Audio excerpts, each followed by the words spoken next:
지금 이 시각 현재 개표율은 약 96.4%를 지나고 있습니다. 우리 매직 넘버판을 한번 볼까요? 현재까지는 저희가 당선 확실 판정을 내리고 있는데요. 사실상 당선은 확정됐습니다만은 매직 넘버가 제로가 되는 순간, 즉 남은 표를 2위자가 모두 가져간다 해도 승부에 변함이 없는 그 시점, 거기까지 지금 현재 6,702표가 남아 있습니다. 매직 넘버가 제로가 될 때까지 조금만 기다리시면 당선이 확정될 것 같습니다. 지금 시각이 2012년 12월 20일 새벽 1시 24분을 지나고 있습니다. 현재 개표율은 96.5%. 저희 위닝 시스템의 현재까지의 판정은 확실입니다만은 공식적인 당선 확정은 여러분께서 보시는 저 611이라는 숫자가 제로, 0이 되는 그 순간입니다. 그 순간, 네, 지금 막 당선 확정이 됐습니다. 박근혜 후보, 이제부터 공식 당선인이라는 호칭으로 불려지게 됐습니다. 개표율 96.5%인 그 순간에 당선이 확정됐습니다. 네, 지금 저희들 뒤로는 청와대 야경 그림이 보이는데요. 이제 611표만 더 얻게 되면 지금 이 순간 지금 당선이 확정됐다는 소식이 들어오고 있습니다. 네, 그렇습니다. 박근혜 후보는 지금 이 시각 1,524만 7,135표를 얻어서 제18대 대통령으로 당선이 확정됐습니다. 네, 지금 현재 새벽 1시 25분을 향해 가고 있는데요. 박근혜 후보 이제 당선까지 정말 얼마 남지 않았습니다. 조금 전에 한 8천 몇 표 정도 남았다고 뜨는 걸 볼 수가 있었는데요. 자, 당선까지 몇 표가 남았을까요? 정확하게 알려드리겠습니다. 박근혜 후보 당선까지 2,598표밖에 남지 않았습니다. 현재 전국 개표 상황은 96.4% 진행 중이고요. 아직 개표되지 않은 표는 109만 2,410표입니다. 이 중에서 박근혜 후보는 2,598표만 가져가도 당선이 확정되는 겁니다. 네, 조금만 기다리시면 저희가 박근혜 후보의 당선을 확정된다 이렇게 선언을 해드릴 수가 있겠습니다.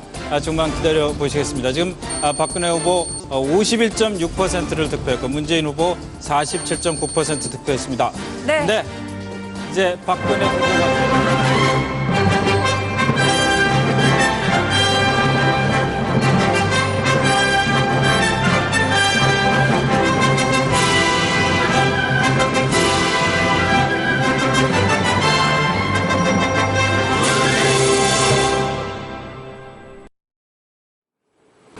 네, 지금 보시는 것처럼 박근혜 후보 51.6%로 득표율로 문재인 후보 47.9%, 한 3.7%포인트 차로 제18대 대한민국 대통령의 새누리당 박근혜 후보가 당선됐습니다. 네, 이 시각 현재 새벽 1시 27분을 막 넘기고 있는 시각 현재 박근혜 후보가 대한민국의 제18대 대통령으로 당선이 확정됐다는 소식을 전해드립니다. 박근혜 후보는 현재 51.6% 득표 1,527만 2,878표를 얻어서 당선이 확정됐습니다. 네, 저희가 후보들의 막판 각축전만큼이나 관심을 끄는 것이 있다면 바로 전자개표 시스템. 컴퓨터가 결과를 바로 읽어 일일이 손으로 세고 확인하는 수고를 덜게 된다. 각 후보한테 분류가 된 그 표는 그 상태로 중앙선거일 전산실로 보내지게 되면은 또 그 데이터가 방송국 서버를 통해서 방송국으로 보내지게 돼서 실시간으로 국민들이 이 개표 실황을 볼 수 있도록 그렇게 제공이 되는 시스템입니다. 국가정보원의 감청장비 구입 의혹은 최근에 내부망을 공격당한 이탈리아의 한 보안업체 고객 중에 한국의 5163 부대가 포함됐다는 사실이 알려지면서입니다. 5163 부대는 국가정보원과 주소지가 같았습니다. 지난 2013년 저희 JTBC는 7452 부대가 국정원 댓글 사건 당사자인 국정원 직원의 변호사 비용 수천만 원을 대납했다는 사실을 단독으로 보도해드린 바가 있죠. 7452 부대는 확인 결과 국정원이었습니다. 5163 부대 역시 7452 부대와 마찬가지로 국정원의 대외적인 대금 결제 역할을 하는 회사라는 사실이 취재 결과 드러나고 있습니다. 5.16.3은 1961년 5월 16일 새벽 3시에 시작한 5.16 쿠데타에서 숫자만 따온 이름이라는 얘기도 나오고 있습니다. 국정원의 뿌리가 박정희 정부 시절에 중앙정보부에 있기 때문입니다. 결국 국가정보원이 감청 프로그램을 구입했다는 의혹은 기정사실화되고 있습니다. 뒤에 이어질 리포트를 보시면 아시겠습니다만 총선과 대선을 앞둔 민감한 시기에 불법이라는 사실을 알면서 감청 장비를 들여온 이유가 뭔지에 대한 의문점은 점점 커지고 있습니다.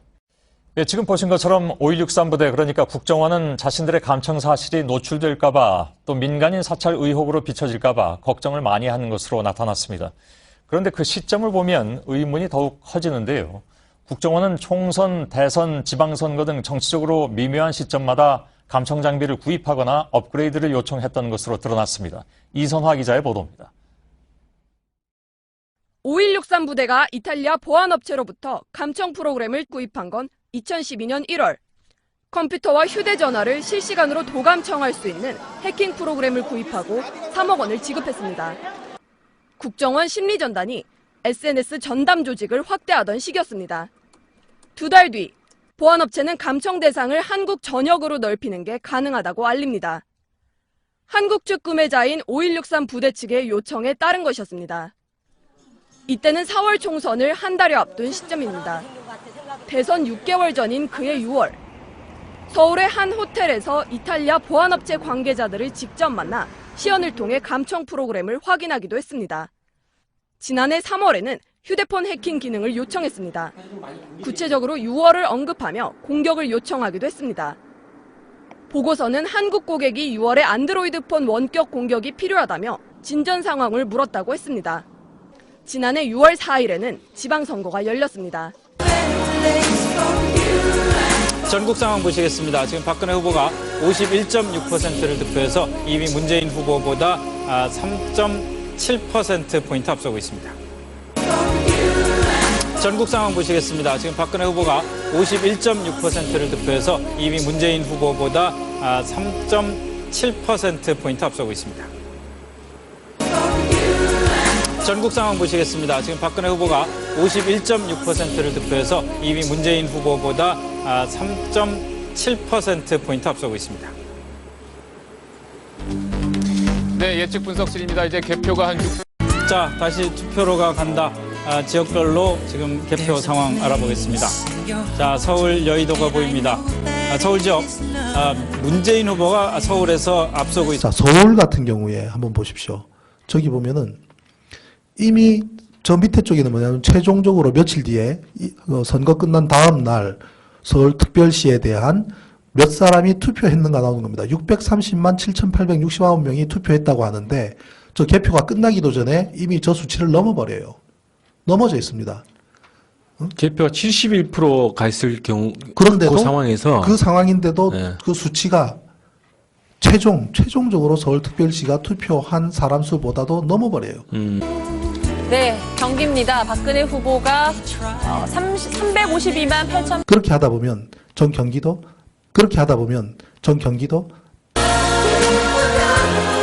자, 강원 지역 박근혜 후보가 62%로 다 맞는 곳이 표바다에 누워 부산입니다. 박근혜 후보가 60%를 얻으면서 한 군데도 없습니다. 전국에.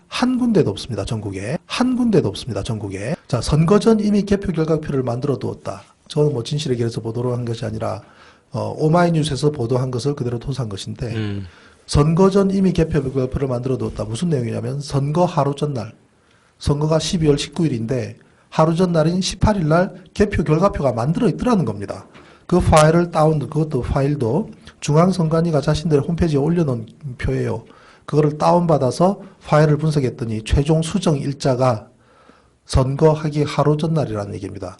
그러면 저것이 성립하려 그러면 중앙선관위의 컴퓨터가 날짜가 그 이전 날짜로 세팅돼야 되는데 공적기관이 그게 가능한 일입니까? 그리고 한 사람도 아니고 조직적으로 집단적으로 말이 안 되는 얘기죠. 그래서 개표 결과표를 하루 전에 만들어 둔 것이 사실입니다.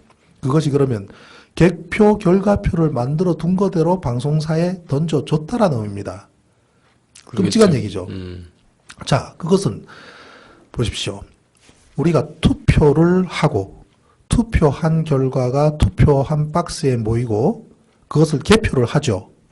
그 다음에 개표한 결과를 중앙선관위에 보내주면 중앙선관위에서는 여러 군데서 올라오는, 예를 들면 한 지역의 각 모든 투표구에서 올라오는 자료를 취합해서 그때그때마다 일정 시간마다 덩어리로 방송사에 보내주고 그럼 방송사는 보도를 하고 국민은 그거를 귀로 듣는 거 아닙니까? 그렇게 알고 순서가 있죠. 그렇게 네. 돼야 되죠. 네. 그럼 개표 결과가 중앙선관위로 가고 중앙선관위가 방송으로 가고 방송이 우리한테 온다면 그 모든 과정에서의 합산은 일치할 겁니다. 그죠? 그렇죠. 일치해야 되죠. 틀리면 안 되죠. 그런데 맞는 곳이 단 한 군데도 없습니다. 전국이에요? 전국에. 자, 서울 같은 경우에 한번 보십시오. 저기 보면은 이미 저 밑에 쪽에는 뭐냐면 최종적으로 며칠 뒤에 선거 끝난 다음 날 서울특별시에 대한 몇 사람이 투표했는가 나오는 겁니다. 630만 7,869명이 투표했다고 하는데 저 개표가 끝나기도 전에 이미 저 수치를 넘어버려요. 넘어져 있습니다. 개표가 71%가 있을 경우 그런데도 그 상황에서 그 상황인데도 네. 그 수치가 최종적으로 서울특별시가 투표한 사람 수보다도 넘어버려요. 그럼 저거는 그때 그만큼의 사람이 투표를 미리 만들어둔 데이터가 통보된 데이터가 실제로 투표한 사람하고 일치하지 않은 현상입니다. 그러죠. 저 위에 있는 수치는 가상의 수치고 저 밑에 있는 수치는 실제로 정확하게 투표한 사람의 수치입니다. 그러니까 예전보다 우리 뭐 국민들은 결국 개표 방송이라는 것은 개표한 결과치가 모아진 것을 우리가 본 것이 아니라 한편에 짜여진 온라인 게임을 본 겁니다. 극단적으로 얘기하면 잘 짜여진 온라인 게임 천만에요. 형편없이 조작된 온라인 게임을 본 겁니다. 그렇게 하다 보면 전 경기도 다 맞는 곳이 한 군데도 없습니다. 전국에. 그러면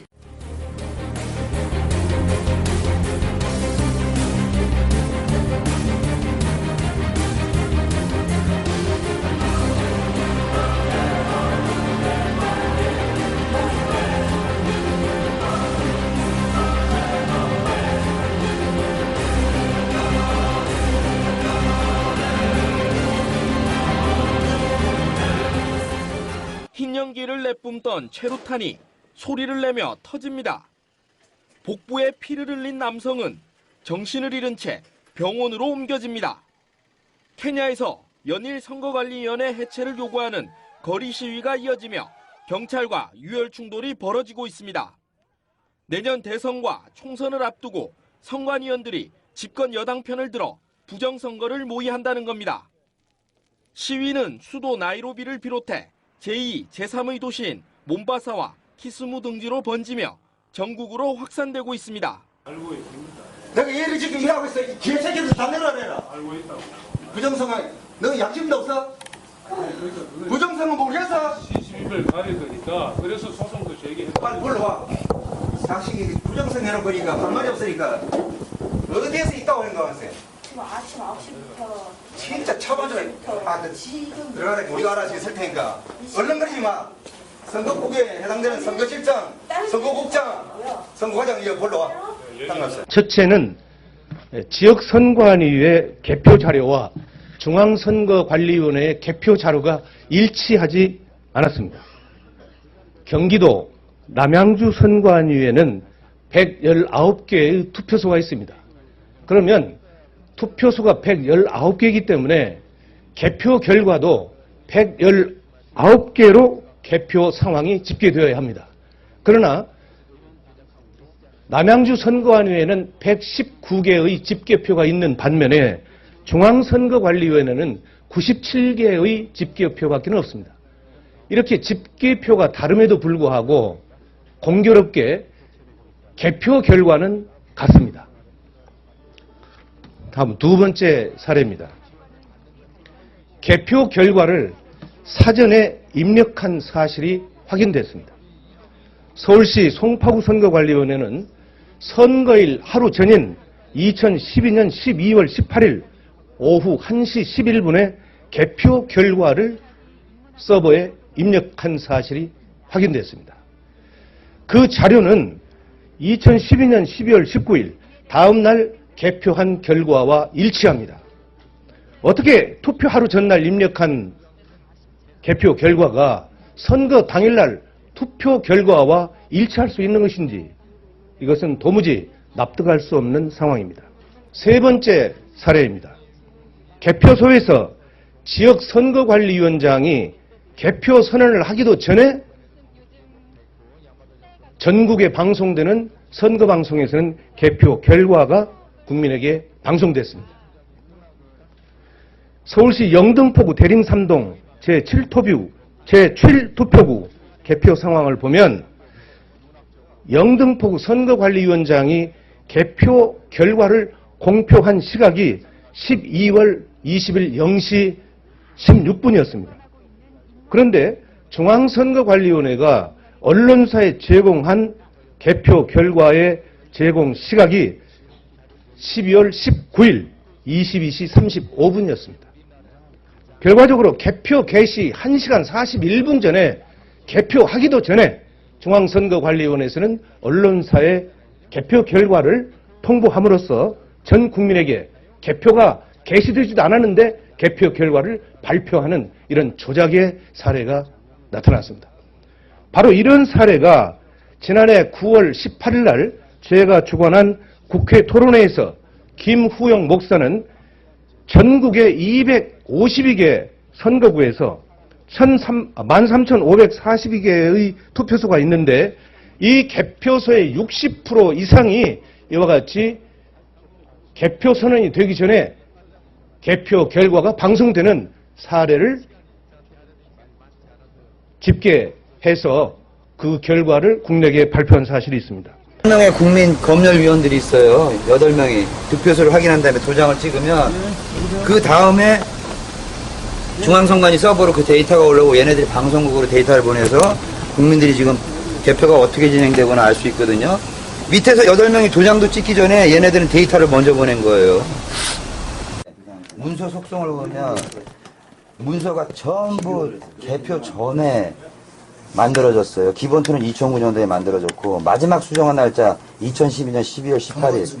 근데 아직 개표도 하지 않았는데 문재인 몇표, 박근혜 몇표가 나올 수 있어요. 이 작성자는 연재 1분간 득표를 작성한 정보센터 직원이에요. 여러분들이 서버를 우리는 모르고 하루치 돌려서 썼다, 이틀치 돌려서 썼다 이런 말 하세요. 자, 송파구 교육감 선거 똑같아요. 12월 18일 날 개표도 시작하지 않는 전날 개표 결과가 나올 수 있냐고요. 네, 그러니까 여기에 이 파일 속성에 있는 이 숫자가 이게 전날에 문제가 그 말씀하신 거고 이건 여러 차례 저희한테 말씀 주신 거예요. 아예 그거는 2009년 네티즌들이 물어본 건 어떻게 올해 이 엑셀을 만들었는데 만든 날짜가 2009년이냐. 그거는 선관위에서 답변한 내용이 맞아요. 기본 틀을 만들 때 이게 필드가 만드는 거 시간이 좀 걸리잖아요. 그죠? 그러니까 옛날에 만들었던 걸 썼기 때문에 2009년이다. 근데 숫자를 마지막 입력하고 이 문서에 손을 딱 댔을 때 그때 마지막 수정한 날짜가 기록이 되거든요. 엑셀이. 근데 그게 12월 18일이야. 개표가 아직 시작되지 않는데 정보센터는 박근혜 몇 표, 문재인 몇 표가 결정돼 버렸잖아요. 이걸 또 22일 그대로 또 중앙선거관리위원회 홈페이지에 그대로 올려버리고 이게 무슨 짓들이냐고. 그러면 그쪽에서 지금 숫자가 틀린 게 있습니까 지금? 자, 여러분들은 항상 이런 식으로 해. 예. 선거일과나 정보센터나 무슨 말을 했냐. 득표수는 맞지 않습니까, 선생님? 시간을 장난쳤거든요. 여러분 중앙선거위원회는. 그 얘기는 제가 그거는 복합적이야. 요번에도 걸렸고 저번에도 걸렸는데. 자, 일 보시고요. 일단은 담당자 두 분한테 또 이 얘기를 심층적으로 한번 물어볼게요. 면담 신청. 아니, 면담이 아니라 대질. 저한테 그런 건 없고요. 이따 오세요. 가야 되는데.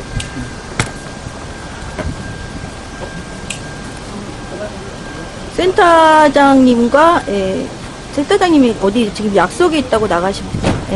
전국적으로 개표하고 있는 중에 위원장 공표 때리고. 머리 아프실 겁니다. 국민들은 이거 알면 거기 저기 분노하는 뭐지 검색창에 선거소송인단 검색하면 이 전국계 다 나와 있어.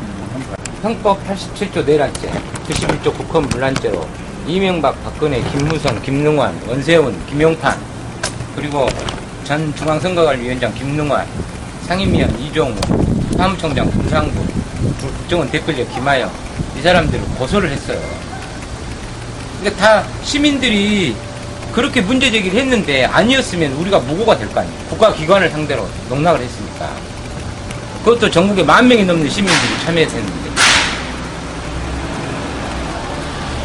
이거 기관이든 간에 경찰이든 검찰이든 국정원이든 이걸 그래서 어제 저희들이 내곡동 국정원 가서 니네가 이거 해라. 니네 통합진보당 이석기 의원이 내란 예비 음모죄로 한다는데 실제로 내란을 자행한 사람들은 왜 조사 안 하냐. 그렇게 증거를 주고 온 거예요. 이거를 조금 더 줌을 해서 보여드리도록 잠깐만요. 여기에 지금 12월 19일 날 우리가 12월 19일 날 투표를 한 날이고 그 날 9시 넘자마자 확정이 된 이상한 선거였지 않습니까? 여기 보면 날짜가 마지막으로 수정한 날짜가 2012년 12월 18일 날 오후 1시 11분 이렇게 돼 있습니다. 그러면 결론은 19일 투표하기 전에 벌써 뭔가가 이루어졌다는 얘기를 지금 이야기하고 있는 것입니다. 안기부의 그 정치과장 출신 김필원 씨, 그다음에 중앙선관위 노조위원장 출신인 한영수 씨 등 제18대 대선 선거무용소송인단 공동대표는 공직선거법 제178조 재정부칙 제5조를 위반한 제19대 대통령 선거는 무효다.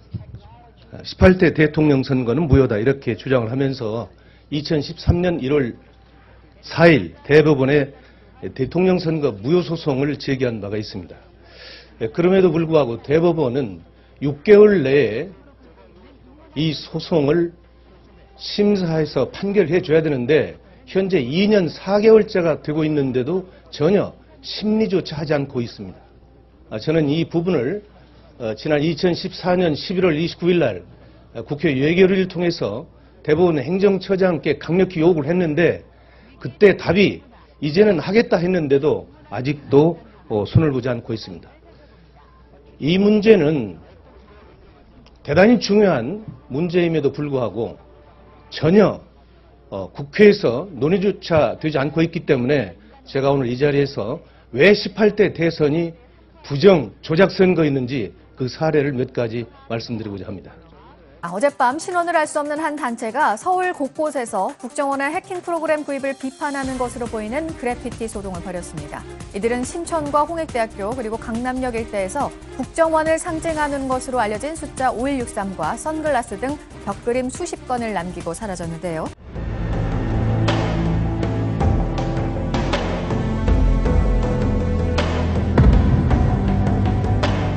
이 박사가 은밀히 연락이 왔어요. 간부 하나 쓰겠다는 말이 되느냐.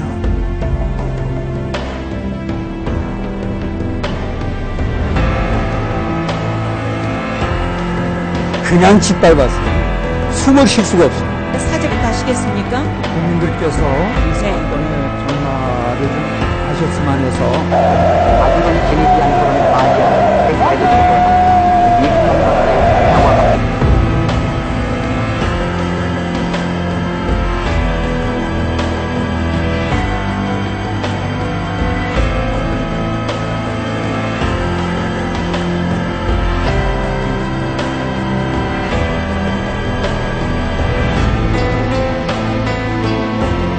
대한민국이 출범할 당시에도 일제 잔재를 청산하지 못한 채 오히려 친일 협력자들은 국가의 요직을 독점했습니다.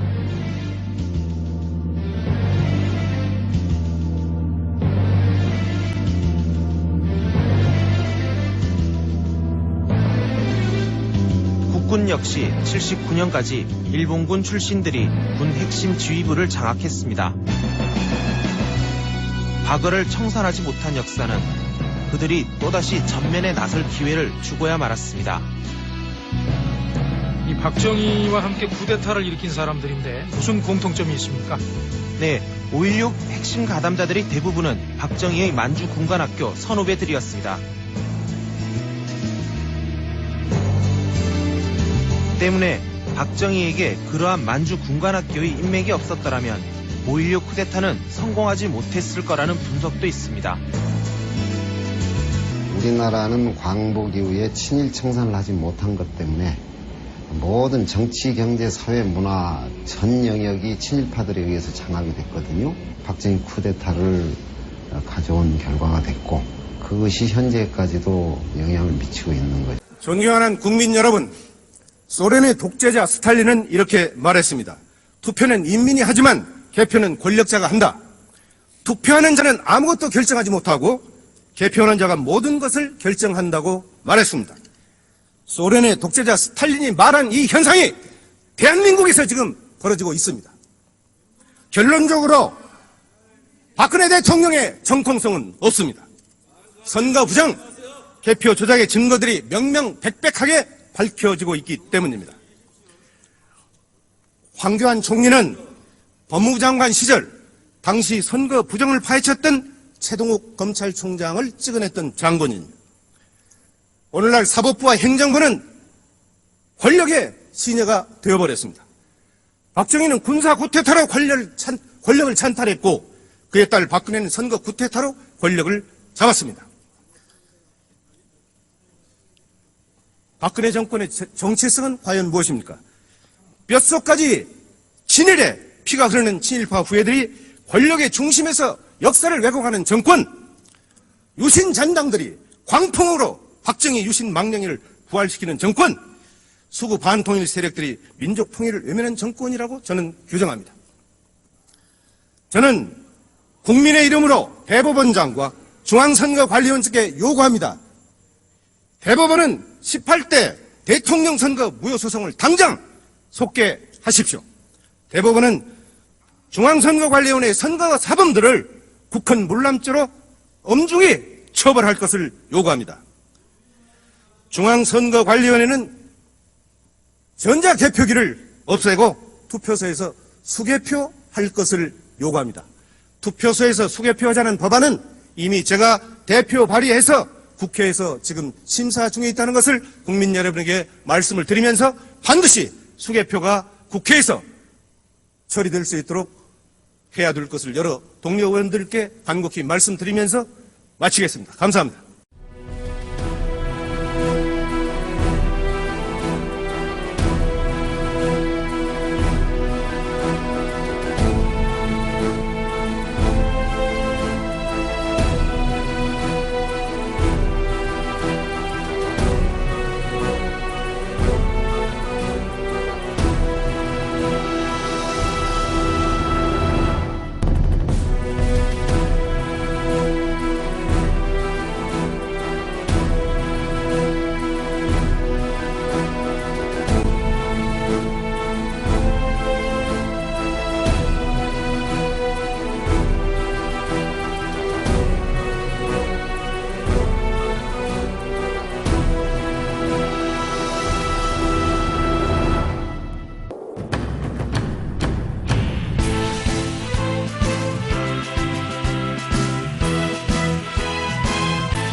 그리고 굉장히 재밌는 사건 하나 벌어졌어요.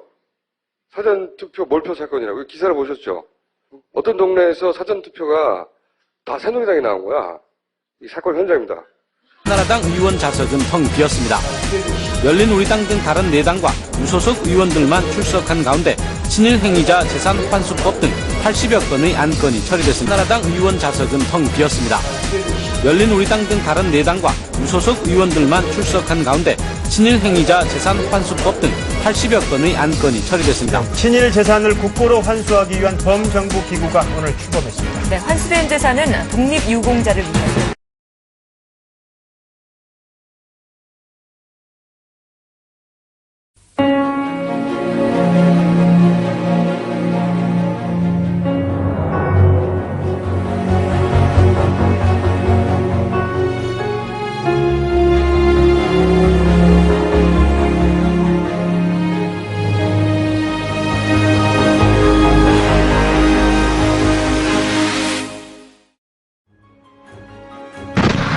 비록 그것이 정의라 할지라도, 비록 그것이 진리라 할지라도,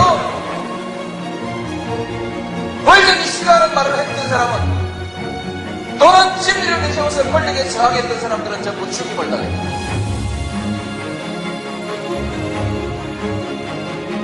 한국에서 부귀영화를 누리고자 하는 사람은 모두 권력에 줄을 서서 손바닥을 비비고 머리를 조아려야 했다.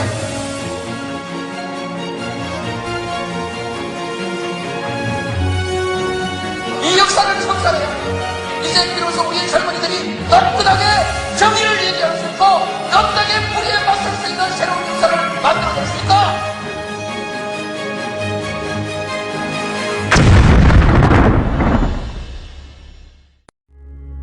김구, 김은봉 둘이 합작을 해서 경성에서 암살 작전을 벌인다. 정독부에서 뽑은 최고의 친일파 강인국과 카와구치, 우리의 타켓이다. 전 어디로 갑니까? 경성. 잘 됐네요. 꼭 한번 가보고 싶었는데. 나 뽑아주셔서 고맙수더래. 나는 하필이면 난지 모르겠네. 처녀주식이 없어서 그런가? 안호균, 속사포, 황덕상. 같이 가서 약산 김은봉을 만나세요.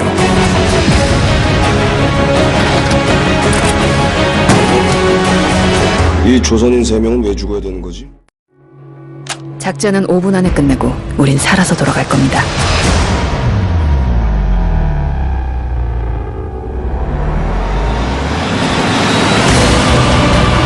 어떻게 저를 의심하실 수가 있습니까? 누가 보냈어? 우릴 죽이라고. 나 끝까지 갑니다.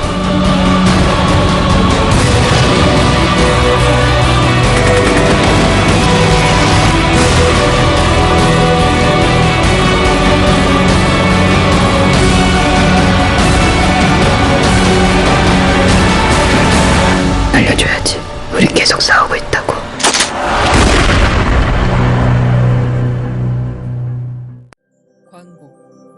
없던 것을 얻은 게 아니라 잠시 잃었던 것을 되찾았다는 뜻입니다. 헌법은 정부가 3.1운동과 대한민국 임시정부의 법통을 이어가고 있다고 명시합니다. 1910년 강제 한일 합병 이후 1919년 임시정부가 조선의 국혼과 국맥을 이어 대한민국 정부가 이를 계승해 재건됐다는 역사적 사실을 강조한 겁니다. 건국절은 2006년 동아일보 기고문을 통해 공론화됐습니다. 광복절을 건국절로 개칭하자는 내용의 법안이 2차례에 걸쳐 발의됐고 정부에서 건국절 제정 홍보 책자를 발행하는가 하면 보수단체도 건국절 제정을 줄기차게 주장했습니다. 이는 심각한 역사 왜곡을 부를 수 있다는 비판을 받았습니다. 건국절은 강제 한일 합병이 있었던 1910년 8월 29일부터 대한민국 정부가 수립된 1948년 8월 15일까지 38년이라는 세월을 공백기로 만듭니다. 대한민국을 100년도 안 된 신생 독립국으로 전락시키는 겁니다. 그러면 고조선부터 근대 조선까지 이어지는 한반도 역사는 사라지게 됩니다. 이는 한국 고대사를 지방정권에 편입시키려는 중국의 동북공정 시도에 힘을 실어주고 4,000년의 역사를 가진 당국 건국을 신화 또는 무당으로 격화시켜 한국사에서 단군조선을 잘라내려는 일본의 의도에도 부합합니다. 그렇다면 왜 보수 진영에서는 건국절 제정을 줄기차게 주장하는 것일까? 하나는 북한과의 단절이라는 평가입니다. 대한민국처럼 북한도 신생 독립국으로 인정해 분단체제를 영구화할 수 있다는 겁니다. 둘째는 친일 행적을 역사에서 지울 수 있다는 분석입니다.